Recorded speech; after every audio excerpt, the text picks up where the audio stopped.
Back again. Ollie Matthews here from bodycatchers.com Performance Nutrition. Now, we have all been brought up, no doubt, to look at the scales to a degree. Not that I used to read women's magazines, but women's magazines will probably be telling women from like 9, 10, 11, 12 years old that the weight loss, scales, number. Now, this is where we could go completely wrong, because there are so many things which can influence our weight, and that is not necessarily fat. The number on the scales could go up, but you could have dropped fat. So many different things. So when we look at the scales, first off, I would recommend not weighing yourself every single day. It can lead to certain obsessive behaviors which are not going to be good for the mental mind state. However, if you were to measure your weight every single day, then logging your activity levels, your sleep, and everything like this could actually help, just so you can see certain trends. Now, when we look at what things are going to influence our weight, and that number on the scales, now, when we look at the number on the scales, no one is going to wear that number slapped on our foreheads. So people aren't going to be able to tell whether you are 0.1, 0.2, 0.3 kilos heavier or lighter than the day before. So looking at the things that are going to influence the actual number on those scales. First off, what you ate the day before. Is that still in your system, in your digestive tract?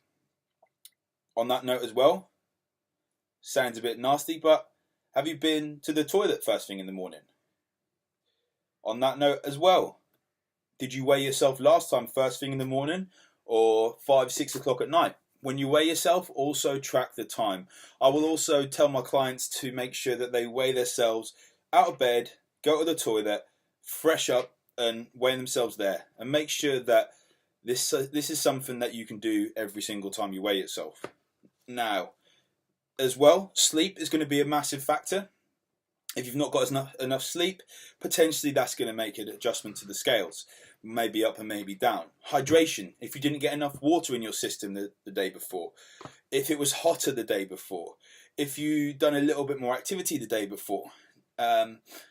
Women, if you're on your period, that can affect it with water retention. So the scales are going to show a little bit more.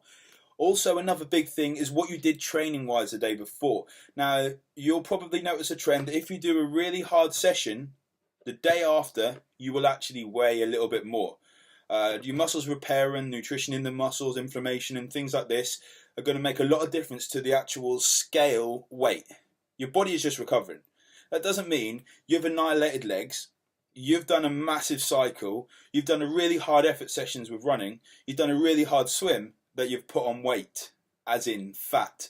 When we see weight, we always seem to assume it's fat. It's just your muscle that's breaking down and you're getting the nutrients in there ready to repair. Water retention is not fat. Hydration is not fat. Depends on the carb levels the day before. If your carbs were a little bit lower, as per my previous video, your actual muscles will take in a little bit less water or more water depending on the carbs. So that again is going to make a difference.